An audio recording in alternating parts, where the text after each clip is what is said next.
Well, hello, Crime Squad. Welcome back to my channel. Now, before we get into today's shocking case, don't forget to like, comment, and subscribe. Your support, as I always tell you, really helps us bring you the latest, most interesting headlines. So please hit that bell icon to stay connected. Okay, now, picture this. A game of hide and seek with a suitcase that ends with one person being unalived. Well, that's exactly what happened in the case of Sarah Boone, who was accused of zipping up her boyfriend inside a suitcase and leaving him to suffocate, all while he begged her to let him out. It's got all the elements of a twisted thriller, drama, unexpected twist, and one seriously jaw-dropping video. So I want you to stick around because later in this video, we'll talk about a crucial decision that Sarah made that really could have changed the outcome for her. Really could have just changed everything, and you just don't want to miss this. But we'll get into it. All right, let's rewind a little bit. I know you're probably at this point familiar with the case and know that she has already received her verdict in the case. But let's rewind to February 2020 in Winter Park, Florida. Some time to think about it. I've had some time to think about it, but we're obviously really disappointed. Attorneys for the state said the decision brought some closure for the Torres family. I think after 4.5 years and the numerous delays, I think they were finally just happy to see this case go to trial and be able to put this one in the books. Now, Sarah Boone is a 47-year-old woman. She calls 911 one morning just sounding frantic. She tells the dispatcher she found her boyfriend, Jorge Torres, unresponsive in a suitcase. Again, she says she found him that way. Yeah, you heard it right, in a suitcase. Well, when the deputies arrived, they found Jorge's body near the front door, still inside the blue suitcase. Come on. It was a scene straight out of a horror movie. You think that this was some kind of twisted incident, but as investigators dug deeper, the story got darker. Sarah claimed that she and Jorge were drinking the night before and in a playful mood decided to play hide and seek, right? Now, according to her, Jorge willingly climbed into the suitcase and she zipped it up as a joke. Funny joke. No, not at all. She says that she passed out and then she didn't realize until the very next morning that he was still in there. That was her story. But here's where things start to get a little fishy in all the details. There were videos on her phone that completely told a different story. Now, some of you may be familiar back in, I think, the 90s. There was a show that aired that was called Dumbest Criminals. Oh my gosh, this is just what this sounds like.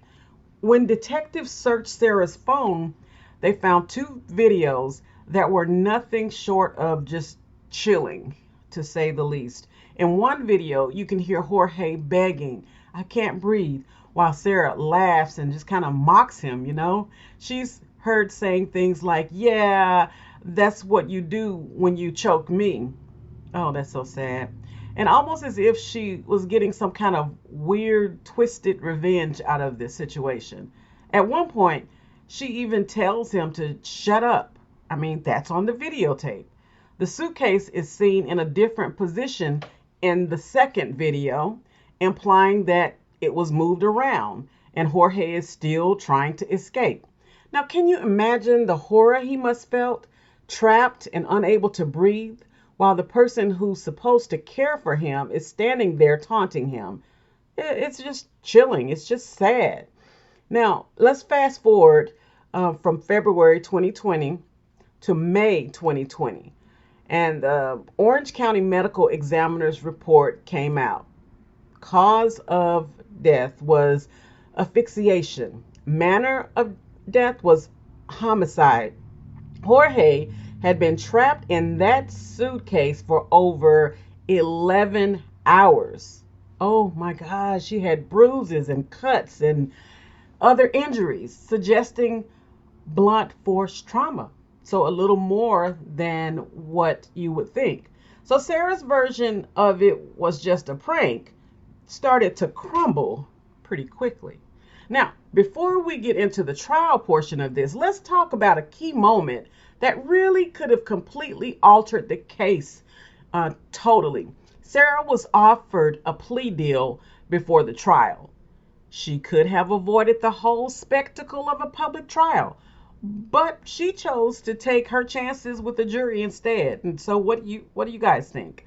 Was it bold for her to, just kind of prove her innocence, or did she roll the dice and just lose big? Let me know what you think. Drop down in the comments and share your feedback on this. And like I always say, I always ask a question in my videos because I really want to hear your feedback. So yeah, again, what do you think? Was it a bold move to prove her innocence, or did she roll the dice and lose big is the question. Now, back to the courtroom drama. Sarah's defense team tried a few different angles, and even at one point, they claimed that she acted in self-defense, alleging that Jorge had been abusive toward her in the past. This is the dumbest defense, it sounds like to me.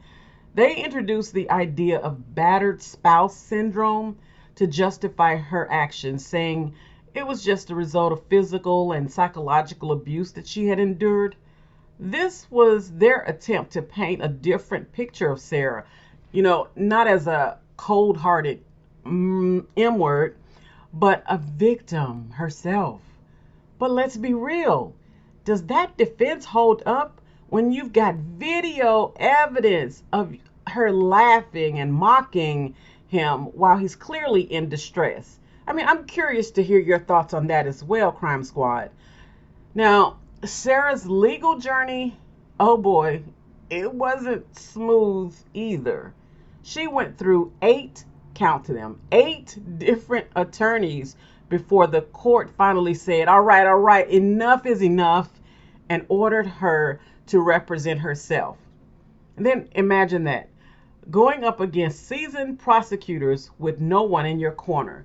But of course, she didn't stay solo for very long. She hired a new attorney. His name was James Owens. And just before the trial kicked off, October 2024, Owens came in with a confident attitude, saying that the state had to prove their case and that Sarah was looking for her day in court. Yeah, but that's what they all say, right? Everybody's looking for their day in court. Now, the trial officially began October 7th, and it really didn't take long for things to heat up. During opening statements, I want to tell you this is important. The prosecutors didn't back down at all. They weren't afraid. They knew they had a solid case. Assistant State Attorney William J. went straight for the jugular, saying Sarah's actions were deliberate and malicious.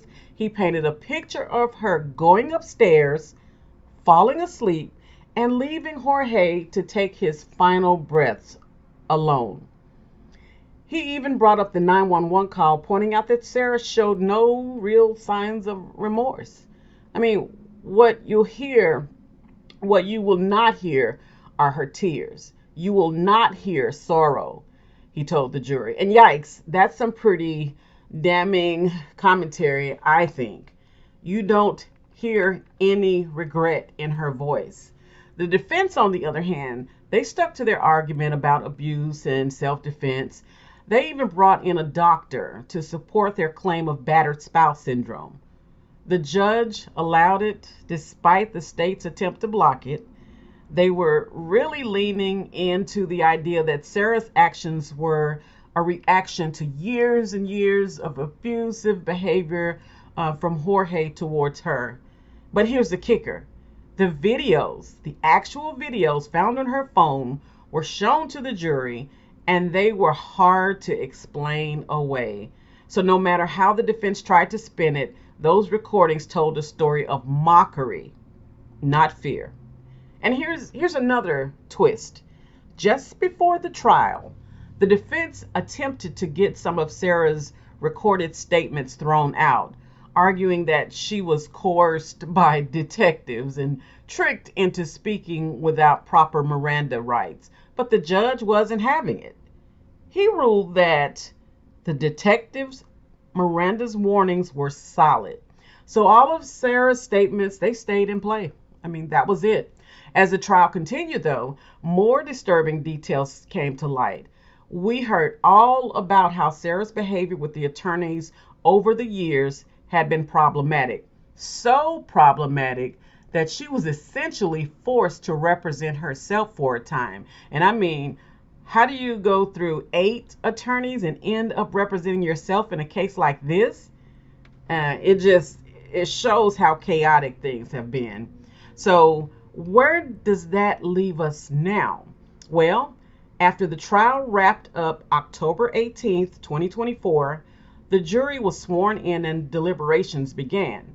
Sarah was looking at a possible life sentence, and her fate was officially decided, or will be, during sentencing December 2nd, 2024, when she returns to court for her sentencing. And so, remember, she could have taken a plea deal early on. She had that option. And if she had, maybe she wouldn't be facing life behind bars, because the plea deal max would have been 15 years. But she refused that, rolled the dice, and now she's facing life behind bars, a life sentencing. So it makes you wonder, did she truly believe she could beat the case, or was it just a gamble that didn't pay off? All right, Crime Squad. That's all for today's video.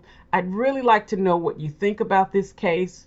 Should Sarah have taken the plea deal, or do you think she was right to take her chances with the jury? I mean, let's chat in the comments about it. I love seeing your feedback on these kinds of things. And don't forget to like, share, subscribe if you enjoyed this video, and I hope you did. Check out my latest uploads on another shocking true crime case, and trust me, you don't want to miss that one either. Thanks for watching, and as always, stay safe, stay smart, and we'll see you in the next one. As always, Crime Squad, it is a joy and a privilege to bring you this Crime Squad coffee. That's it for today, but please drop down in the comments to connect with our Crime Squad community, and for anyone new here, please subscribe to the channel, give us a happy thumbs up, and we'll see you in the next video.